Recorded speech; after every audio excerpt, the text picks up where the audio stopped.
আমি গুনাহগার। আপনি আমার এলাকায় যে খোঁজ নিয়ে দেখবেন, আমাকে 5 দিন রিমান্ডে রাখা হয়েছিল। কি অপরাধ করেছিলাম আমরা? 5 দিনের ভিতরে আমার এই চোখ শুধুমাত্র উজু করার সময় ছাড়া খোলা হয়নি। যদি 2 হাত খুলে দিতে, 1 হাত খুলে দিয়ে চেয়ারের সঙ্গে বেঞ্চের সঙ্গে বেঁধে রাখতো। 5টা দিনের পরে তারা টাকার লেনদেন শুরু করলো। পরিবারের সঙ্গে টাকার লেনদেন করে প্রায় 10 লক্ষর মতন টাকা আমাকে দিতে হলো। তারপর আমাকে তাদের কাছ থেকে জীবন ভিক্ষা নিতে হলো। আমার বাড়ি ঘরদরগুলো ভেঙে দিল। আমার ছোট্ট বাচ্চাটা যখন এসে পুলিশের পা জড়াই ধরলো যে স্যার, আমার আব্বু সারাদিন রোজা, এখন ইফতারিটা করতে দেন। এই পুলিশ নামক হায়নারা সেদিন লাথি মেরে আমার ছোট্ট বাচ্চাটারে দূরে ফেলাই দিয়েছিল। আমার মা এসে বলল, বাবা আমার ছেলেটারে নিয়ে যেও না। আমার মার গলা ধাক্কা দিয়ে মাটির পর আঘাত করে আমার মায়ের কপাল কেটে গিয়েছিল। আমার মা সেদিন কপালের ওই রক্ত ছুঁয়ে বলেছিল, আল্লাহ, আমার সন্তানকে তোমার রাস্তায় কুরবানি করলাম, এর বিনিময়ে যদি এ দেশ কোরআনের দেশ হয় আমার কোনো দুঃখ নাই। জাতির কাছে জানতে চাই, আজকে অনেকে বক্তব্য দিচ্ছে, জাতির কাছে জানতে চাই এই মানুষগুলো আমরা কি অন্যায় করেছিলাম? আমাদের রক্ত ঝরাইছিলেন আপনারা, আর আজকে আপনারা মিষ্টি মিষ্টি কথা বলছেন। অবশ্যই জাতি আপনাদের চিনে রেখেছে, চিনে রাখবে। কোন অপরাধ করিনি তবু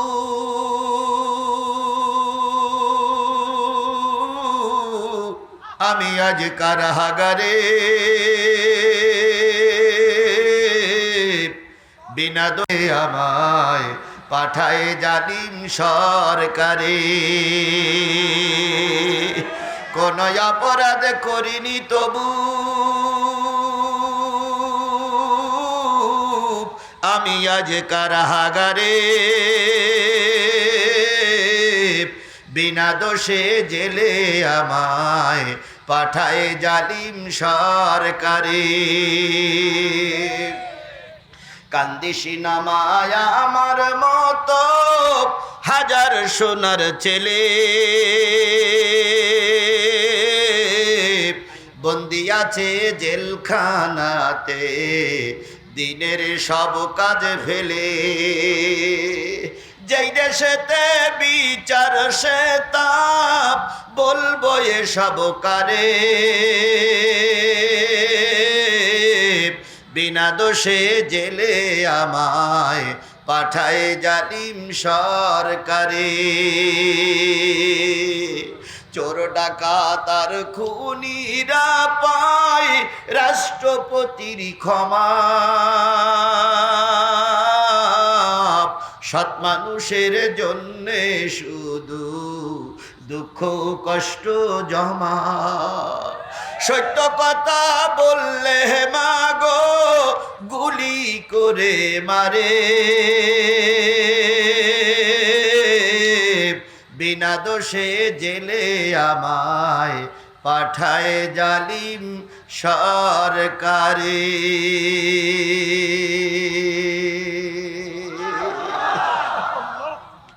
যে কথাগুলো বললাম কথাটা ঠিক না বেঠিক? তাহলে আল্লাহ পাক ওই দিনটা পার করে এখনো রসুলের পথে আপনাকে আমাকে কবুল করেছেন। এই জন্য রসুলের নামে দুরূদ আর সালাম সকলে মিলে বলছি সাল্লাল্লাহু আলাইহি ওয়াসাল্লাম। বন্ধুগণ, আমরা কিসের থেকে কথা শুনতে চাই? কোরআন থেকে কথা শুনলে সেই কথাগুলো ভুল ভ্রান্তি কম হয়। কথা বলেন ঠিক না বেঠিক? সুতরাং আমরা কিসের থেকে কথা শুনবো? আরো জোরে বলেন, কিসের থেকে কথা শুনবো? আল্লাহ বলতেছেন, ওয়াইযা কুরিয়াল কোরআন ফাসতামিউ লাহু ওয়া আনসিতু লাআল্লাকুম তুরহামুন। যখন তোমাদের সামনে কোরআন পড়া হবে, কোরআন থেকে আলোচনা করা হবে, সেগুলো তোমরা চুপচাপ শোনো। কি করে শুনতে হবে? চুপচাপ বসে বসে শুনতে হবে। আমি আজকে বসার জন্য খুব বেশি অনুরোধ করব না, কারণ কাদা। এখানে আমি যখন আসলাম কাদার পথে হেঁটে এসেছি, এই লক্ষাধিক জনতা কোথায় বসবে? এই জন্য বসার জন্য অনুরোধ করব না, শুধু এতটুকু বলি, যে যা আছি দাঁড়াই দাঁড়াই শুনি ইনশাআল্লাহ। লাআল্লাকুম তুরহামুন। যদি আল্লাহর কোরআন তোমরা শোনো, আল্লাহ পাক তোমাদের রহমত দিয়ে ভরে দেবে। আমাদের রহমতের দরকার আছে না নাই? আরো জোরে বলেন, রহমতের দরকার আছে না নাই? বন্ধুগণ, দেশ বিজয় হয়ে গেছে বলে মনে করো না আমরা অনেক কিছু হয়ে গেছি। আল্লাহর রহমত না হলে টিকতে পারবা না।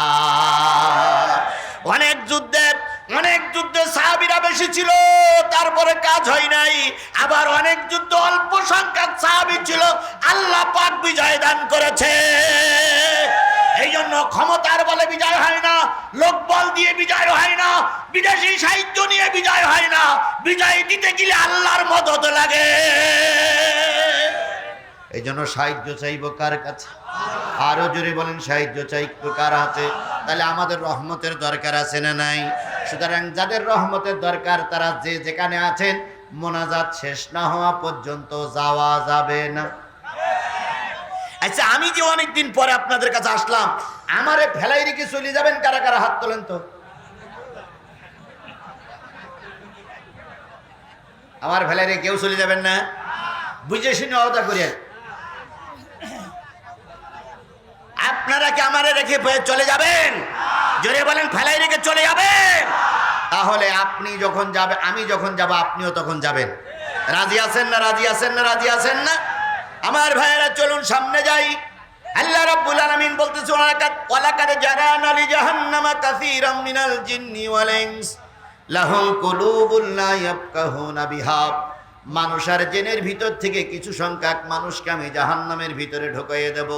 যারা জাহান্নামের ভিতরে ঢুকবে তাদের এক নম্বর দোষ হচ্ছে লাহুম কুলুবুন লা ইয়াফকাহুনা বিহা, তাদের অন্তর আছে কিন্তু অন্তরে জায়গা নাই।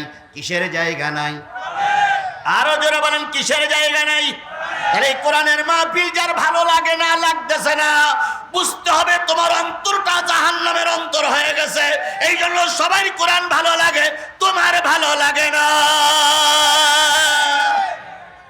সুতরাং আজকের এই কোরআনের মাহফিলে যদি ভালো না লাগে তাহলে বুঝতে হবে জাহান্নামের অন্তর তৈরি হয়ে গেছে।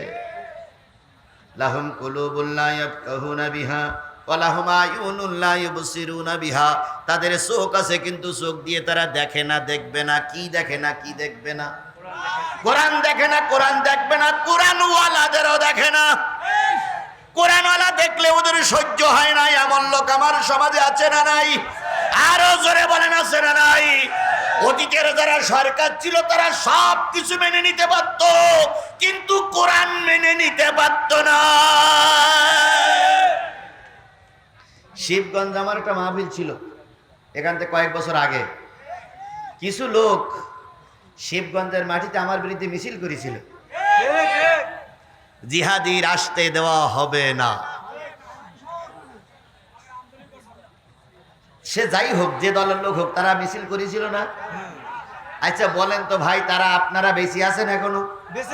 তো বেশি আছেন, তা আমি তো আসছি। তারা পালাকে আমরা চাই না। আমিরে জামাত সাধারণ ঘোষণা করেছে, এর মানে এই না যে আপনারা মাপ পেয়ে গেলেন। এর মানে এই না আপনারা মাপ পেয়ে গেলেন। যদি এদের সবাইকে মাফ করা হয় তাহলে আল্লাহ এবং রসুলের সঙ্গে হয়তো কোনো না কোনো অবস্থায় গাদ্দারি করা হবে। আল্লাহ রসুল মক্কা বিজয়ের পরে সাধারণ ক্ষমা করেছিলেন, কিন্তু কিছু লোককে মাফ করেন নাই। কিছু লোককে মাফ করেন নাই। সুতরাং আজকের এই সমাবেশ থেকে স্পষ্ট ঘোষণা করতে চাই, সবাই মাপ পাবেন না। সবাই মাপ করলে সমাজ চলবে না। কথা বলেন ঠিক না বেটি?